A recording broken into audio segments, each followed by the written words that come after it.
Bonjour et bienvenue dans le magazine Information. Nous accueillons aujourd'hui Paul André, docteur en sciences politiques et responsable du master Relations internationales. Bonjour Paul André. Bonjour Guillaume. Alors en quoi consiste ce master ? Eh bien, ce master naît d'une demande en fait. Avec la mondialisation, eh bien, les questions internationales, qu'elles soient politiques ou économiques, demandent une formation d'experts de plus en plus important. Et c'est l'ambition de ce master. D'accord. Alors les étudiants qui rentrent dans ce master viennent de quel horizon, de quelle licence ? Il n'y a pas une orientation particulière en fait. Le master est ouvert à tous les étudiants qui ont suivi des études en sciences sociales ou en sciences humaines.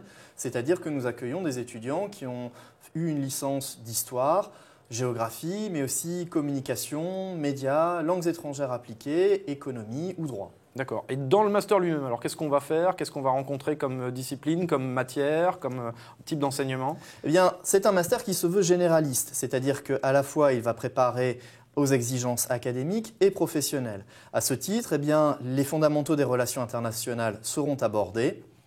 Théorie des relations internationales, philosophie des relations internationales, relations économiques internationales, mais aussi des aspects plus thématiques, géopolitique de telle ou telle ère culturelle, Amérique latine, Asie, et des modules plus professionnalisants, communication de crise, outils diplomatiques, etc. D'accord, donc vous parlez de professionnalisation, on imagine qu'il y a des stages, qu'il y a une partie justement toute professionnalisante dans le master. Absolument. Donc ça consiste en quoi ? Eh bien en fait, la professionnalisation intervient à deux niveaux.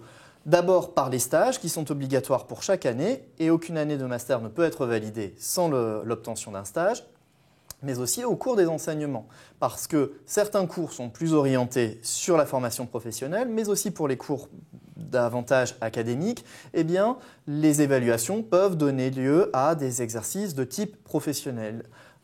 Notes de synthèse, cas pratiques, etc. D'accord. Est-ce qu'il y a des spécificités dans ce parcours, des choses qu'on ne retrouve pas ailleurs et qui justement font un peu votre marque de fabrique ?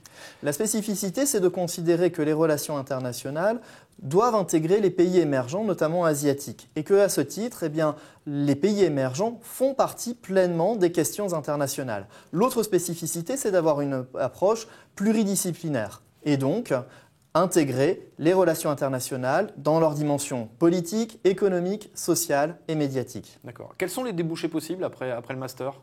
Les débouchés sont multiples.